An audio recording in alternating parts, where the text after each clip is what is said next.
Good morning, children. Listen to the story, The Magic Room. It's an interesting story about a girl, Poppy, who once met Jeannie. It was a wet, rainy day when Poppy looked out of the window at the rain and thought about her parents. Her parents were on a long holiday traveling round the world. They said that Poppy was too young to go, so she was staying with her Aunt Bella, in her funny old house with lots of rooms and strange noises. Poppy felt bored as she was all alone in the big house. Aunt Bella had gone out to visit one of her friends.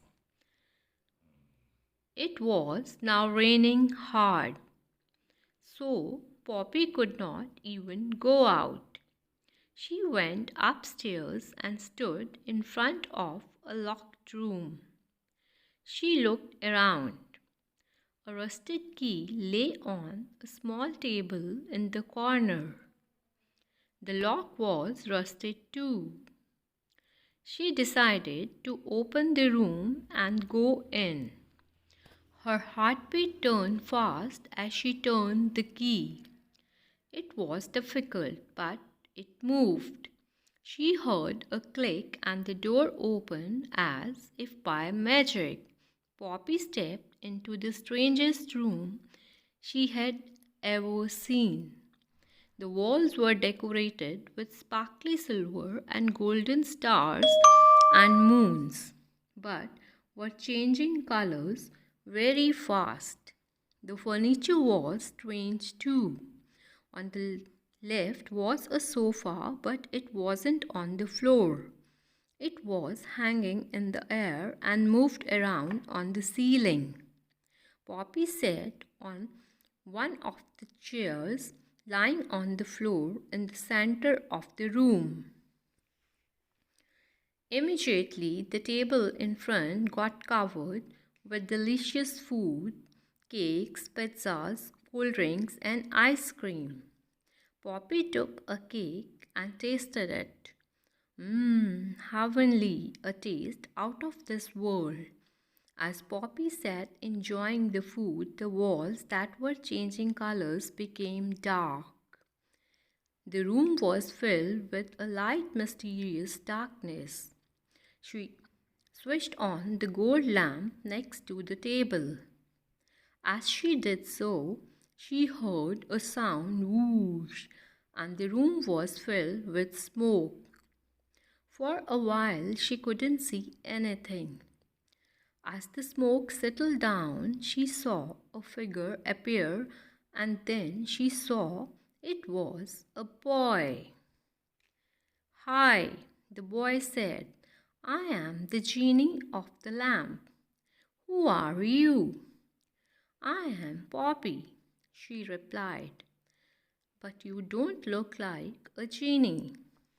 The boy was wearing expensive clothes and looked like any ordinary boy.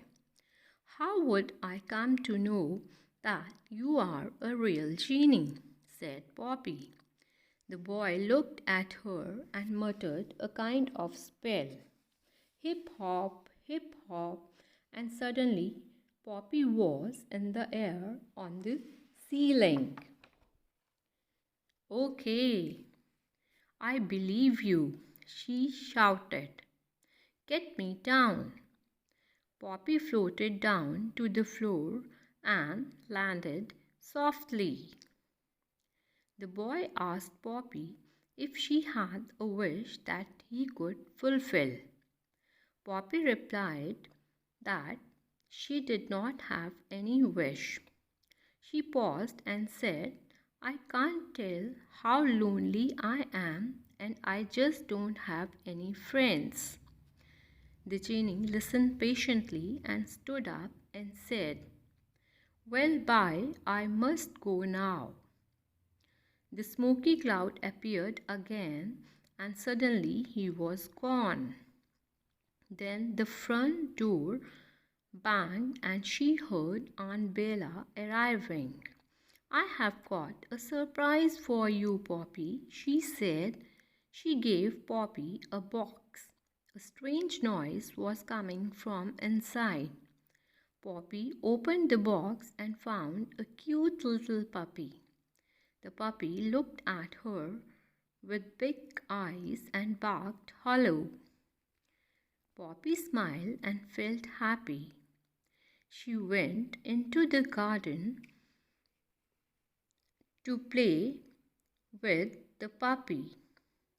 The next day, Poppy decided to say thank you to the genie, but there was nothing upstairs.